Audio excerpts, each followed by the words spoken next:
உலகத் தமிழர்கள் அனைவரையும் ஜெம் தொலைக்காட்சியினுடைய சர்வதேச செய்திகள்.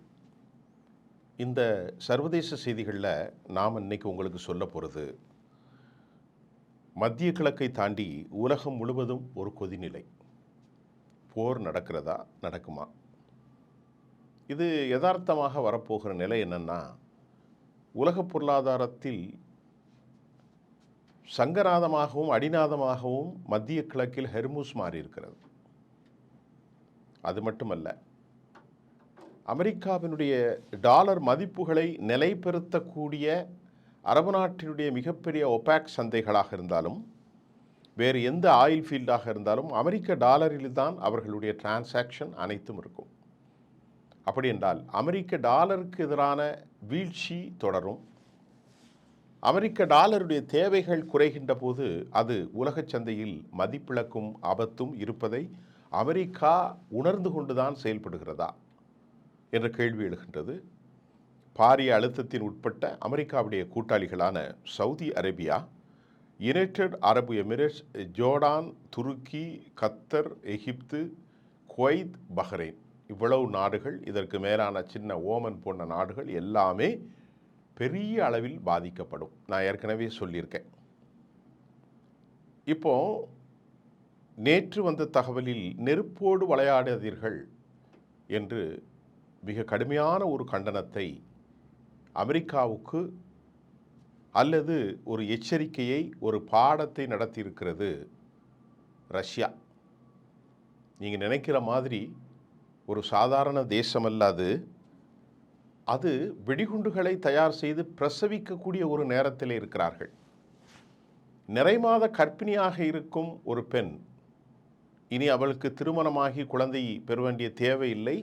அவள் ஏற்கனவே நிறைமாத பிரசவ கர்ப்பிணியாக இருக்கிறாள். எந்த நேரமும் அந்த குழந்தை பிறக்கும் என்பதற்கு ஒப்பாக நெருப்போடு விளையாடாதீர்கள் என்ற சொல்லை ஈரான் சொல்லியிருப்பது அநேகமாக அவர்கள் அணுகுண்டுகளை செய்திருக்கலாம் அல்லது செய்வதற்குரிய சாத்தியங்கள் ஏதாவது ஒன்றை ஈரான் சொல்லியிருக்கிறது. இதற்கிடையிலே அந்த ரிப்போர்ட்டுகள் பெரும்பாலானவனாக நாம் பார்க்கிறது, நேற்று அமெரிக்க நாளேடு ஒன்றில் E3 சென்டர் ஏர்போன்ஸ் த வார்னிங்ஸ், குறிப்பாக கண்ட்ரோல் சிஸ்டம் AWACS, அதோடு இணைந்த aircraft F-35, F-22 fighters and F-22 air superiority ஜெட்ஸ், இதெல்லாம் முக்கியம். F-35 ஸ்டெல்த் ஜெட்ஸ், அதாவது stealth strike fighters and F-22 air superiority, இது அமெரிக்காட்ட மட்டும்தான் இருக்கும், யாருக்குமே கிடையாது, இஸ்ரேலுக்கும் கிடையாது. அது மட்டும் இல்லாமல் அலங்சைட்ஸ் F-15 அண்ட் F-16 எல்லா பகுதிக்கும் விரைந்து சுழண்டு தாக்கும் 15-16 flight tracking data source, many departing bases in the US and Europe by cargo aircraft and aerial refueling tankers. எத்தனை டேங்கர்ஸ்ன்னு சொல்ல முடியாது, கம்ப்ளீட்டாக வந்து அக்யூமுலேஷன். இங்கே ரொம்ப முக்கியமாக நாங்கள் பார்க்குறது, இதுக்கு ஏன் அந்த செய்தி அவங்க சொல்கிறாங்கன்னா, இந்த F-22 வந்து ஒரு மிக முக்கியமான ஒரு விமானம். F-22 ஏர் சுப்பீரியாரிட்டி ஸ்ட்ரைக் விமானமும் ஸ்டெல்த் விமானமாகிய F-35, இது முன்னர் நடந்த 12 நாள் போரிலே த ப்ரீவியஸ்லி இது வந்து எஸ்கார்டட், எதற்கு? B2க்கு, B1, B2, B3. டியூகோ கார்ஷியாவிலிருந்து இந்த B2 விமானத்தின் எஸ்கார்ட்டாக வந்தது கள்ளத்தனமாக ஊடுருவக்கூடிய F-35 பாதுகாப்பு. அதே போன்று ஏர் சுப்பீரியாரிட்டி அந்த தகுதி கொண்டிருக்கக்கூடிய F-22, இவைகள் தற்போது அங்கு வந்து விட்டதனால போர் எந்த நேரமும் ஆரம்பிக்கலாம் என்பதை இந்த சர்வதேச செய்தியினூடாக நாம் அறிந்து கொள்ளக்கூடியதாக இருக்கிறது.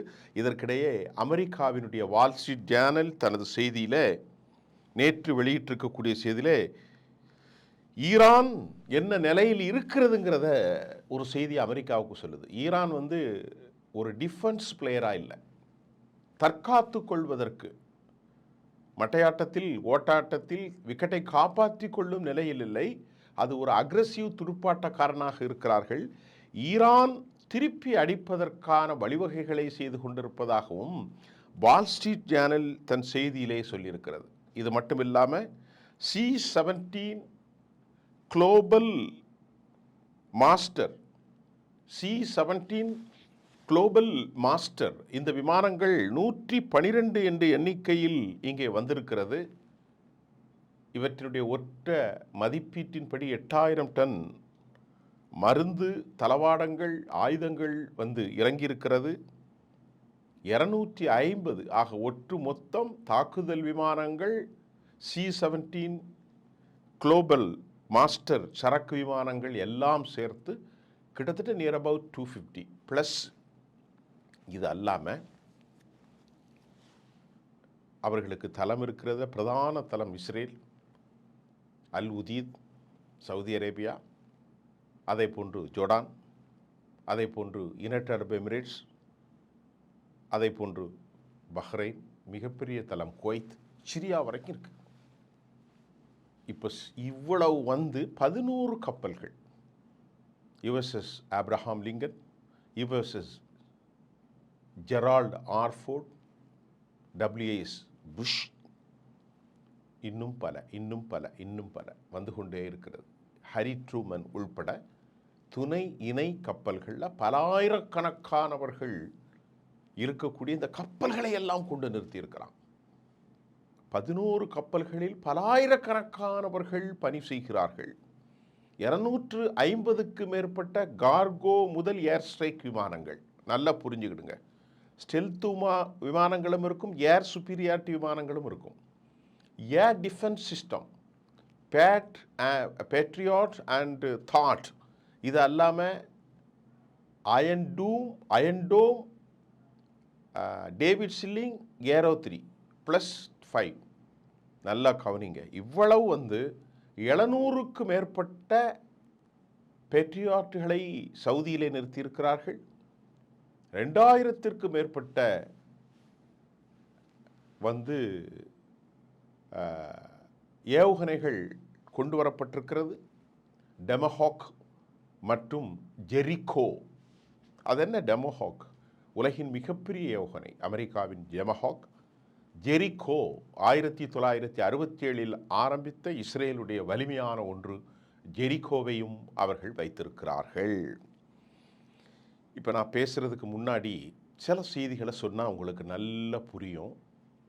அமெரிக்கா எப்படியாவது காலி செய்யுதோ இல்லையோ, அமெரிக்கா இப்பொழுது ஆட்டம் கண்டிருக்கிறது என்பது தான். நம்ம செய்தியை ரொம்ப துல்லியமாக சொல்லிடுவோம். அமெரிக்காவுடைய இலக்கு என்ன சொல்கிறார்கள் என்றால், நான் சொல்கிற செய்தி எனது கற்பனையானது அல்ல, சர்வதேச ஊடாக வந்த செய்திகளினுடைய தமிழாக்கத்தை மட்டுமே நான் உங்களுக்கு தருகிறேன். ஆட்சி மாற்றம் என்ற ஒரே குறிக்கோள். அமெரிக்க அதிபர் டொனால்ட் ட்ரம்ப் கூறுகிறார், ஆட்சி மாற்றம் ஃபுல்லாக அனிகிலேட் பண்ணிடணும், துடைத்து எரிந்திடணும். இஸ்லாமிக் ரெவல்யூஷனரி கார்டு IRGCயோ பஷி படைகளோ எவனுமே இருக்கக்கூடாது. அவருடைய ப்ராக்சியான ஹிஸ்புல்லா இருக்கக்கூடாது, அவருடைய ப்ராக்சியான ஹவுதிகள் இருக்கக்கூடாது. ஹமாஸையும் கண்டெயின் பண்ணணும். அது மட்டும் இல்லாமல் ஹத்தாபி, ஹிஸ்புல்லா, ஜிஹாத் எல்லாமே காலி செஞ்சிடணும். இதுதான் அவருடைய இலக்கு. இது சாத்தியமா? நெருப்போடு விளையாடுதுங்கன்னு வேற சொல்லியிருக்கு ரஷ்யா. இது ஒரு நிதர்சனம் இல்லை என்பதை பலர் சுட்டி காட்டிருக்கிறார்கள். நீ இந்த ஆபரேஷனில் மேலே இருந்து சுப்பீரியாரிட்டியே கொண்டு வந்து காட்டி ஏர் சுப்ரமசி அதெல்லாம் காட்டினாலும் கீழே நீ வினையை இழுத்திருக்கிறா, கீழே இறங்கினா காலி, நீண்டகால போரில் சிக்கிக்கொள்வாய் என்பதையும் அவர்கள் குறிப்பிட்டிருக்கிறார்கள். மத்திய கிழக்கில் அமெரிக்க இராணுவம் தனது படைகளை குவித்து வருவதால் இந்த போர் தொடங்கினால் நீண்டகால போரில் அவர்கள் சிக்குண்டு அழிந்து போவார்கள் என்பதையும் அமெரிக்காவின் நேச நண்பர்களும் கூட சுட்டி காட்டுவதை நான் இந்த செய்தியினூடாக உங்களுக்கு சொல்லப்படுகிறேன். இதற்கிடையிலே நெருப்போடு விளையாடினீர்கள் என்று யார் சொன்னா? சர்ஜவ் லவ்ரோ, ரஷ்யாவினுடைய எக்ஸ்டர்னல் அஃபேரன்ஸ் சர்ஜவ் லவ்ரா சவுதி அரேபியாவினுடைய ஒரு ஊடகத்திற்கு அவர் செவ்வி ஒன்றை வழங்குகிறார். அந்த பேட்டியில் இந்த பிராந்தியத்தில் பெரிய அளவிலான பிரளயம் வெடிக்கும். ரஷ்யாவுடைய வெளிவிவகாரத்துறை அமெரிக்கா ஒருபோதும் நினைப்பதை போன்று தவறான முயற்சிகளில் ஈடுபட வேண்டாம் என சர்ஜவ் லவ்ரா தனது கருத்தில் தெரிவித்திருக்கிறார். அணு ஆயுத சோதனைகள் ஏற்கனவே முடிந்துவிட்டது. பிரசவிக்கக்கூடிய நேரத்தில் இருப்பவர்களை கை வைத்து விடாதீர்கள். ஈரானை பொறுத்தவரை எங்களிடம் அணு ஆயுதம் இல்லாமல் இருப்பதென்பதனால் தானே இவ்வளவு பெரிய ரத கஜ துரஜாதிபதிகளையும் எங்கள் நாட்டிற்கு முன்னால் நிறுத்தி 11 கப்பல்களை நிறுத்தி உங்கள் நாட்டில் இருக்கக்கூடிய 11க்கு கிட்டத்தட்ட உட்பட்ட அமெரிக்காவிலேயே படைத்தளங்கள் எங்கள் நாட்டை சுற்றி இருக்கிறது. கத்தரிலிருந்து அவ்வளவு நாடும் ஏர் டிஃபென்ஸ் சிஸ்டத்தை கொண்டு குவித்திருக்கிறீர்கள். Stealth விமானங்களையும் fighter ஜெட்டையும் குவித்திருக்கிறீர்கள். அதே போன்று ரெடார் சிஸ்டத்தை வைத்து மட்டுப்படுத்தி கொண்டிருக்கிறீர்கள். அதே போன்று வானிலிருந்து செய்மதி மூலம் படம் எடுத்து கொண்டிருக்கிறீர்கள். இதெல்லாம் எதுக்கு? எங்கள்கிட்ட அணுகுண்டிருந்தா தானே நீ இதெல்லாம் செய்வியா என்று ஈரான் தனது செய்தியில் அமெரிக்காவை காரி உமிழ்கிற அளவிற்கு தன் கோபத்தை அவர்கள் வெளிப்படுத்தி வருகிறார்கள். இப்போ என்னன்னா, கடந்த 12 நாள் போரில் ஏற்பட்ட கசப்பான அனுபவங்களை பெற்றுக்கொண்ட ஈரான் இந்த ஒரு vibrant activities to be made, அதாவது சுறுசுறுப்பான புத்தி சாதுரியமான நடவடிக்கைகளை அவர்கள் மேற்கொண்டிருப்பதாகவும், விளைவு ஹெர்மூஸில் கூட்டுப்படைகளை ஏற்கனவே ரஷ்ய சீனா நடத்தியிருப்பது தற்போது ரஷ்ய நீண்ட தூர மீட்டர் கணக்கான கவச கப்பற்படை கொண்டு வந்து நிற்பதும் நாம் ஏற்கனவே சொன்னோம். ஈரோப்பாவிற்கு இது அடிவயிற்றை கலக்குகிறது. இந்த சூழ்நிலையில் ஈரான் ஹெர்முஸ் வளைகுடாவில் தனது பயிற்சியை ஆரம்பித்திருக்கிறார்கள். அதிவேக ராட்சச கப்பல்கள், நீர்மூழ்கி கப்பல்கள், கடலடி வெடிகுண்டுகள், கன்னி வெடிகுண்டுகள் எல்லாம் கொண்டு நிறுத்தப்பட்டு வேலைகள் போய்கொண்டிருக்கிறது. நீ 100 ஆயுதம் வைத்திருந்தால் என்கிட்ட 50 இருக்கும், நீ 50 வைத்தால் என்கிட்ட 5ஆவது இருக்கும் அப்படிங்கிற மாதிரி ஒரு மிரட்டல். அதே நேரத்தில் மத்திய கிழக்கு நாடுகள் மத்தியில் ஈரான் தாக்குதலை நடத்தினால் இந்த பிராந்தியம் சுடுகாடாக மாறி போய்விடும் என்று எர்டோகன், அதாவது பதான், துருக்கியிலிருந்து கடும் எச்சரிக்கை, இந்த பிராந்தியமே இனி அழிஞ்சு போயிடும் அப்படின்னு எச்சரிக்கை விட்டு, இதுக்கு இடையில மிக முக்கியமான செய்தி ஒன்றை நான் உங்களுக்கு தரப்போகிறேன்.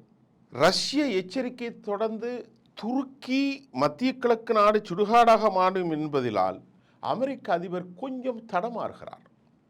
கொஞ்சம் தடுமாறி கடும் கோபத்தின் உச்சிக்கே சென்றார் என CNN தன் செய்தியிலும் வால் ஸ்ட்ரீட் ஜேர்னலும் தன் செய்தியை சொல்லியிருக்கிறது. அமெரிக்கா நியூயார்க் டைம்ஸ் போருக்கான நேரத்தை குறித்து கொண்டு விட்டது. குறித்து அவர்கள் கட்டுரையை படிக்கிறார். நான் சொன்னதெல்லாம் நீங்கள் பேரெல்லாம் நேரத்தில் வச்சு அங்கே போய் பார்த்துட்டிங்கன்னா உங்களுக்கு ஃபுல்லாயிரும். அல் ஜசீரா மட்டும் பட்டும் பராமலும் ஆடைக்கு மேல் சுரைந்த கதையாக அவர்கள் அப்படியே மௌனிக்கிறார்கள். காசாவுடைய செய்திகளை மட்டும் அல் ஜசீரா முன்னணிப்படுத்துகின்றது. காரணம், முதலில் வேட்டையிலே பலியாவது கத்தராகத்தான் இருக்கும். கடல்வழி பிராந்தியத்தில் கூப்பிடும் குரலுக்கு சொந்தக்காரராக அழைக்கும் குரல் கேட்கக்கூடிய செவிப்பறை கிளியக்கூடிய அளவிலே கத்தர் இருந்து கொண்டிருப்பதால் அந்த செய்தியை அந்நாட்டினுடைய அரசு தொலைக்காட்சி மௌனித்து மௌனமாக பட்டும் படாமலும் அவர்கள் செய்தி வெளியிடுவதையும் நான் உங்களுக்கு சுட்டி காட்டுகிறேன். இதற்கிடையிலே ரொம்ப முக்கியமான செய்தி, அமெரிக்காவுக்கு ஒரு எச்சரிக்கை, ஒரு பெரும் பின்னடைவு மத்திய கிழக்கு போரிலே ஏற்பட்டிருக்கிறது. காரணம், அமெரிக்காவினுடைய நேச நாடுகளாக இருக்கும் நேட்டோக்களுக்கும் அமெரிக்க அதிபர் டொனால்ட் ட்ரம்புக்கும் ரெசிப்ராக்கல் டேக்ஸ், கிரீன்லாந்து விவகாரம், கனடா விவகாரம், அதே போன்று பெல்ஜியம், அது மாதிரி டென்மார்க் நாடுகளில் பல மோதல்கள் பின்னணியில், எல்லாவற்றையும் விட ஜெலன்ஸ்கி விவகாரத்தில் கைவிடப்பட்ட உக்ரைனுக்கு எதிராக நட்புக்கரம் ரஷ்யாவோடு நீட்டி தனித்துவமான ஒரு பேச்சை சவுதி அரேபியாவிலே நடத்தி முடித்தது வரைக்கும் அருவருப்பான ஒரு தலைமையாக தங்கள் நாட்டிற்கு தேவை என்றால் எங்களை பயன்படுத்துகிறார்கள் என்ற நிலைக்கு இன்று யூரோப்பா வந்ததின் விளைவுதான் நான் இப்போது சொல்ல போகிற செய்தி. பிரித்தானியாவுடைய கியர் ஸ்டார்மர் அவருடைய அறிவிப்பு என்ன சொல்கிறது? கடந்த 12 நாட்கள் போரில் அமெரிக்கா கடும் தாக்குதலை நடத்தி இஸ்பஹான், நட்டான், ஃபர்தோஸில் போட்டாங்க. எது வழியாக போட்டாங்க? அவங்களுக்கு பேஸ் எங்கே இருக்குது? இந்திய பெருங்கடலில். அந்த தீவு யாருக்கு சொந்தமானது? முழுக்க பிரித்தானியாவுக்கு சொந்தமானது. இது பாயிண்ட் நம்பர் 1. இரண்டாவது, ஆர்ஏஎஃப் ஃபேர்ஃபோர்டு, இது ஒரு தீவு. ஆர்ஏஎஃப் ஃபேர்ஃபோர்டு, டியூகோகர்சியா, இந்த ரெண்டையும் அமெரிக்காவுக்கு எந்த முறையிலும் பயன்படுத்த நாங்கள் அனுமதிக்கவில்லை என ஓப்பன் ப்ரொக்ளமேஷன், ஒரு பிரகடனத்தை பிரித்தானியாவுடைய கியாமர் அறிவித்திருக்கிறார். ஸ்டார்மர். அமெரிக்கா இதை கேட்டு ஆடி போய்விட்டது. என்ன நீங்கள் இப்படி அறிவித்து விட்டீர்கள்? உங்கள் நலனுக்காகத்தானே நான் போராடுகிறேன் என்று அமெரிக்கா யூரோப்பை சீறி பாய்கிறான். ஆனால் அவர்கள் எங்களுடைய தளங்களையோ, யூரோப்பாவினுடைய தளங்களையோ, பிரித்தானியா தளங்களையோ அல்லது பிரித்தானியாவுடைய 2 ஆர்ஏஎஃப் ஃபேர்ஃபோர்ட் மற்றும் டியூகோகோர்சியாவை பயன்படுத்தக்கூடாது. போன தடவை கொடுத்தீங்களே, போன தடவை கொடுத்துட்டோம் தெரியாமல். அங்கிருந்தால் நீ ஸ்டெல்த் விமானத்தில் F-35 பாதுகாப்போடு, சுப்பீரியாரிட்டி F-25 பாதுகாப்போடு B-2 பாம்பர்ஸ் GBU-57 கொண்டு ஃபர்தோஸில் குண்டு போட்டிங்க. இனி நடக்காது. பிரித்தானியா நான் தரமாட்டேன், எனக்கும் உங்களுக்கும் சம்மந்தம் இல்லை. ஆர்ஏஎஃப் ஃபேர்ஃபோர்டு அங்கேயும் நீ போகாத. இதனால் அமெரிக்காவுக்கு என்ன வரும்? ஏன்னா ஈரான்லேருந்து 2300 சதுர கிலோமீட்டர் மைல்ஸில் இது அவர்களிடத்தில் கையிலே இருக்கிறது. இந்த செய்தியை நான் உங்களுக்கு வாசிச்சிடுறேன். இதில் த ஆர்ம்ஸ் ஹோல்டு த ரீஜன், இது கொடுக்காதனால military base, arms, stock in this island, equipments, fuel and other components, rapid supply. இது ரொம்ப முக்கியமானது. போர்க்களத்தில் இங்கிருந்து தான் அவர்கள் மனமளமளன்னு அடிக்கணும். 2300 வேகம். இதுக்கு ஒரு பெரிய தடை. ஏன்னா மத்திய கிழக்கில் மற்ற நாடுகள்லாம் தர முடியாது அப்படின்னு சொல்லிட்டாங்க. அதனை அடுத்து அமெரிக்காவுக்கு இந்த பிரித்தானியாவின் செக்கு மூலம் சென்ட்ரல் கமாண்ட்மெண்ட்ஸ், புலனாய்வு மட்டுமல்ல, கண்காணிப்பு, இன்ஃபர்மேஷன் டெக்னாலஜி, அது ரொம்ப முக்கியம், தொலைத்தொடர்பு, weapon support and supply intelligence, அது ரொம்ப முக்கியம். இதை விட ரொம்ப முக்கியம் சொல்கிறாங்க த ஸ்பேஸ் ஃபோர்ஸ் சப்போர்ட், அதுவும் சிக்கலில் மாட்டிக்கொள்கிறது பிரித்தானியாவுடைய தடையினால. Satellite support and unsinkable aircraft carrier எல்லாமே இங்கே தான். இந்த நிலையில் அமெரிக்க அதிபர் டொனால்ட் ட்ரம்ப் யூரோப்பிய யூனியனை திட்டினார்னு சொன்னேன். இப்போ அமெரிக்கா கைவிடப்பட்ட நிலையில், மத்திய கூட்டணியும் கைவிடப்பட்ட நிலையில், பிரித்தானியாவும் கைவிடப்பட்ட நிலையில் கடும் கோபத்தின் உச்சக்கட்டத்தில் இருக்கிறது. ஈரான் முழுவதுமாக தயாராக இருக்கின்ற போது அமெரிக்கா பேச்சுவார்த்தைக்கு செல்கிறார்கள். ரகசியமாக வியாபார பேச்சுவார்த்தை. நான் ஒன்று அடிக்காமல் விட்டுறேன், ஏதாவது பண்ணிக்கலாமா, 33 மில்லியன் பேரல் வருது, எனக்கு ஏதாவது கொஞ்சம் பார்த்து கொடு அப்படின்னு பேச்சுவார்த்தைக்கு போயிருப்பதாக நேற்று ஐபிசி செய்தியில் தெரிவிக்கிறார்கள். அமெரிக்கா மிகுந்த தாமதம், உலகின் பல பகுதிகளில் இருந்து ஏராளமான எதிர்ப்பை அவர்கள் சம்பாதித்து கொண்டே இருக்கிறார்கள். தாமதிக்க மத்திய கிழக்கின் எதிர்ப்பு, நேட்டோ நாடுகளின் எதிர்ப்பு, உள்நாட்டு எதிர்ப்பு, எக்ஸ்பர்ட்ஸ் எதிர்ப்பு, ஆசிய கண்டங்கள், ஆப்பிரிக்கா, உலகம் முழுவதும் அமெரிக்காவுக்கு எதிராக மனோநிலையை வளர்த்து விடுவதின் பொருள் ஈரான் ஒரு பெரும் நாடாக மாறியிருக்கிறது. அதுதான் உண்மை. அமெரிக்கா தற்போது பெரித்த அவமானத்தில் விக்கி போய் நிற்கிற ஒரு உணவை விழுங்கவும் முடியாமல், வெளியே தள்ளவும் முடியாமல், கக்கவும் முடியாத 2க்கு முற்பட்ட ஒரு நிலையில் அமெரிக்கா மாற்றியிருக்கிறது. ஆனால் இன்று சனிக்கிழமை அவர்கள் தாக்குவார்கள் என நியூயார்க் டைம்ஸ் சொல்லியிருக்கிறது. ஏனென்றால் இந்த சூழல்கள் அனைத்தையும் உள்வாங்கி C-17 அதே போன்ற அந்த விமானங்கள் கர்கோ விமானங்கள் 112ஓடு எல்லாம் வந்தது. இனி வருவதற்கு ஒன்றும் தேவையில்லை. ஆனால் தாக்குதல் நடத்தாமல் அமெரிக்கா மௌன நிலைக்கு, அமெரிக்கா பேச்சுவார்த்தைக்கு, அமெரிக்கா சமாதானத்துக்கு தூது அனுப்புவதாக சொல்லப்படுகிறது. அதே போன்று wall street journal Iran aggressive மூட்டில் இருக்கிறாங்க, ப்ளே பண்ணுறதுக்கு இருக்கிறாங்களே தவிர டிஃபென்ஸ் பண்ண மாட்டாங்க, தங்களை காத்து கொள்ள அல்ல.